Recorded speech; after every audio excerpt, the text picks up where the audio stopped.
నమస్తే, welcome to our channel. ప్రస్తుతం మనతో లలిత ఉపాసకులు, వాస్తు జ్యోతిష పండితులు బ్రహ్మశ్రీ నానాజీ పట్నాయక్ గారు ఉన్నారు. వారితో మాట్లాడదాం. నమస్తే గురువుగారు. శ్రీమాత్రే నమః.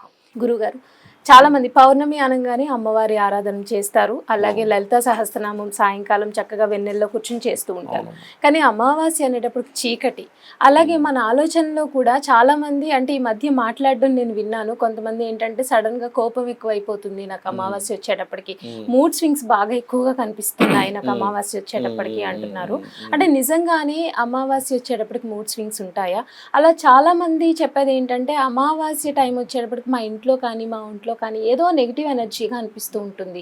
అంటే ఏం చేయాలన్నా చేయలేని ఒక విసుగు, చిరాకు అనేది కనిపిస్తూ ఉంది. అలాగే ఇంట్లో కూడా మనశ్శాంతి ఉండదు. సడన్ గా ఏవో చిరకాకులు, గొడవలు సడన్ గా స్టార్ట్ అవుతాయి. మళ్ళీ అమావాస్య వెళ్ళిన ఒక 4-5 రోజులకి సెట్ అయిపోతుంది. కానీ ఈ 4 రోజుల అది క్యారీ చేస్తూ ఉండాలి కదా అండి వాళ్ళు.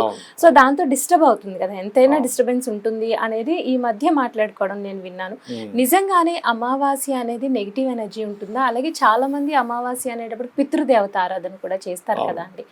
అమావాస్య టైంలో పౌర్ణమి అమ్మవారి ఆరాధన ఎలా చేస్తారో అలాగే అమావాస్య కూడా ప్రత్యేకించి ఏ దేవుణ్ణి ఆరాధిస్తే కనుక మనకి ఈ నెగిటివ్ ఎనర్జీ కానీ, లేకపోతే ఈ కోపాలు కానీ, లేకపోతే మన మూడ్ స్వింగ్స్ రాకుండా మన సాఫీగా జీవితం సాగుతుంది అనేది నా ప్రశ్న. దానికి మీ ఫస్ట్ ఆఫ్ ఆల్ ఏంటంటే అమ్మా, అమావాస్యకి మూడ్ స్వింగ్స్ అంటే ఎవరికి వస్తాయంటే అందరికీ రావు. వాళ్ళ పర్సనల్ చార్ట్ లో చంద్రుడు కూడా వీక్ గా ఉంటే వాళ్ళకి వస్తాయి. అందరికీ రావు. వాళ్ళ చంద్రుడు బాగున్నాడు, చంద్రుడు ఉన్న నక్షత్రాధిపతి బాగున్నాడు, లేదా చంద్రుడు ఉన్న స్థితి బాగుంది, ఎక్కడ పాపకత్తెరలో పడలేదు, శుభగ్రహాలతో కలిసి ఉంది, ఏ గజకి శ్రీ యోగము ఉంది.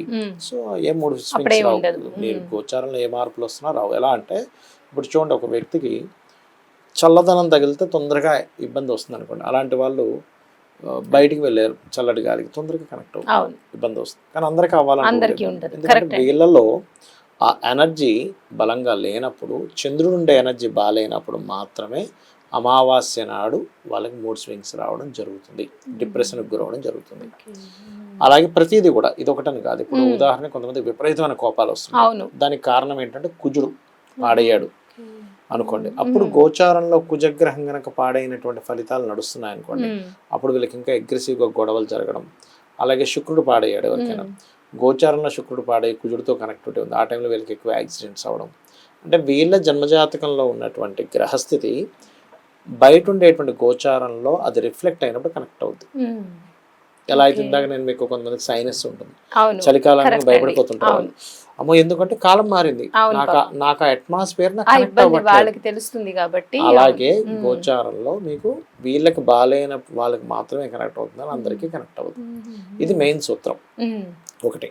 ఇక రెండవది, పితృదేవతలకి ఎందుకు చేస్తారు అమావాస్యకి పర్టికులర్గా అంటే, అమావాస్య తిథులకి పితృదేవతలు తీసుకోవడానికి వస్తుంటారు. కొన్ని తిథులు ఉంటాయి. అమావాస్య తిథి కానివ్వండి, భీష్ముడికి సంబంధించినవి కానివ్వండి, దీపావళి రోజు కానివ్వండి, ఇట్లా తర్పణాలు, కొన్ని మహాలయ పక్షాలు ఉంటాయి. ఆ సమయాల్లోని వాళ్ళందరూ తీసుకోవడానికి వస్తూ ఉంటారు. అందులో పర్టికులర్గా మీకు పితృదేవతలు మన ఇళ్ళని ఎప్పుడు, మన ఇంటిని కాపాడుతూ ఉండాలి, ఇంట్లో వాళ్ళందరినీ కాపాడుతూ ఉండాలంటే పూర్వం ఒక వాస్తుపరంగా ఒక పని చేసేవారు. ఏమిటది అంటే, నైరుతిలో పని కట్టుకుని ఒక చీకటి గది కట్టేవారు. నైరుతిలో, ప్రత్యేకంగా నైరుతిలో. ఎందుకు అంటే నైరుతి భాగం ఈజ్ పితృస్థానము. నైరుతికి కొంచెం ఇటువైపు, పడమర నైరుతి వైపు ఉండేదాన్ని పితృ అనే పదం ఉంటుంది. అక్కడ పితృ పదం అని ఉంటుంది. మీరు విశ్వకర్మ ప్రకాశిక అనే గ్రంథం తీసుకుంటే, సంస్కృత గ్రంథంలో ఒక్కొక్క దానికి ఒక్కొక్క పదం పేరు ఉంటుంది. ముఖ్య, బల్లాటు, సుగ్రీవు, పితృ, ఇట్లా రకరకాలు ఉంటాయి. అదితి ఇట్లాగా అన్ని, సూర్య అన్నీ ఉంటాయి.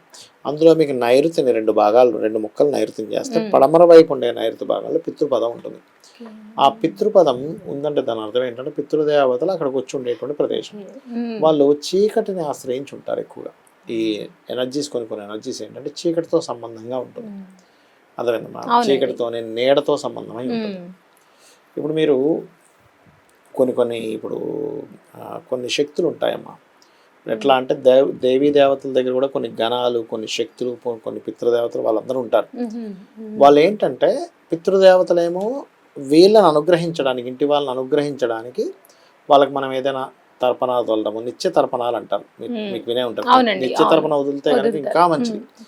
దేవతలకి వదలాలి, ఋషులకి, పితృదేవతలకి, వీళ్ళందరికీ నిశ్చితర్పణాలు వదలాలి. ఇలా వదిలేది ఉంటుంది, ఇలా వదిలేది ఉంటుంది, ఇలా పితృదేవతలకి ఇలా వదులుతారు, దేవతలకి ఇట్లా వదులుతారు, కొన్ని గణాలకి ఇట్లా వదులుతారు, ఇట్లా 3 రకాలుగా ఉంటుంది. అయితే వాళ్ళకి కనుక చీకటి గది, మనకి ఇంట్లో సరే ప్రత్యేకంగా చీకటి గది అపార్ట్మెంట్ ఉన్నాం, నైరుతి గదిని ఎప్పుడు చీకటిగా ఉంచండి. చాలా మంది తెలియక వెళ్తురు ఉండేది చేస్తారు. నైరుతిలో కూడా మీరు తూర్పు ఉత్తరం బాగా వెళ్తురు ఉండాలి, కానీ అక్కడ వెళ్తూ ఉంటే పితృదేవతలు మీకు దగ్గరికి రారు.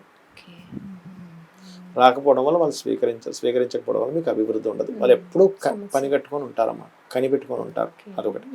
రెండవది, అమావాస్యలకి కొన్ని సాధనలు చేసేవారికి మంచిది అమావాస్య. అదే అమావాస్య నాడు వాళ్ళు శ్మశానానికి వెళ్ళి కూడా చేస్తారు. కొన్ని సాధనలు ఉంటాయి. ఎట్లా అంటే అవి వాళ్ళు కూర్చొని రకరకాల సాధనలు ఉంటాయి. నెగిటివ్ ఉంటాయి, పాజిటివ్ ఉంటాయి. మీరు అమావాస్య నాడు మీరు శ్మశానానికి వెళ్ళి లక్ష్మీదేవిని పూజించే వాళ్ళు ఉంటారు. అయ్యో లక్ష్మీ సాధన చేస్తారు అమావాస్యకి వెళ్ళి, భస్మాన్ని తీసుకొని రాసుకొని లక్ష్మీ సాధన చేసే వాళ్ళు ఉంటారు. కాళీ సాధన చేసే వాళ్ళు ఉంటారు, కాలభైరవుని చేసే వాళ్ళు ఉంటారు. కొన్ని సాధనలు ఉంటాయి. శ్మశాన కాళీ అని ఉంటుంది, శ్మశాన కాళీ అక్కడే చేస్తారు. కొన్ని సాధనలు చేసే వాళ్ళు ఉంటారు. అలా కాకుండా కొంతమంది ఇవి కాకుండా ముంజా అని ఉంటుంది, ముంజా సాధన చేసేవారు. ముంజా మీకు నెట్లో కొడితే మీకు దాని మీద ఒక మూవీ కూడా ఉంటుంది. అది పర్టికులర్గా ఏంటంటే ఉపనయనం అయ్యి ఇన్ని రోజుల లోపల చచ్చిపోతే ముంజా అవుతారు. దానికి ఒక లెక్క ఉంటుంది. అట్లాగే మీకు కొన్ని శక్తి సాధనలు కొన్ని ఉంటాయి. కొన్ని కర్ణపిశాచి అని ఉంటుంది, కర్ణపిశాచి, కర్ణయక్షిని, ఈ చేసే వాళ్ళు కూడా శ్మశాన సాధనలు చేస్తారు. దానికి చాలా నియమాలు ఉంటాయి. అసలు ఆ నియమాలు నాకు తెలిసాక నాకు అయ్యి బాబాయ్ అనిపించింది. నాకు చాలా ఘోరంగా అనిపించింది. దాని మనిషి యొక్క లెటర్ చెవి దగ్గర పెట్టుకుంటారు ఆ సాధన చేసేవారు. అది ఘోరం అసలు. అంటే అప్పుడే వస్తుంది అనమాట అది విన్నా అట్లా చేస్తారని.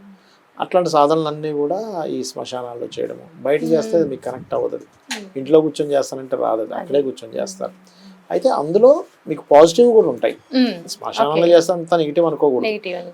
కాలరాత్రి కానీ, కాళీ సాధన కానీ, తారాదేవికి సంబంధించిన సాధనలు కూడా శ్మశానాల్లో చేస్తారమ్మా. అవి దశమహావిద్యల్లో ఉండేటువంటివి, కానీ శ్మశాన సాధనలు అవన్నీ కొన్ని.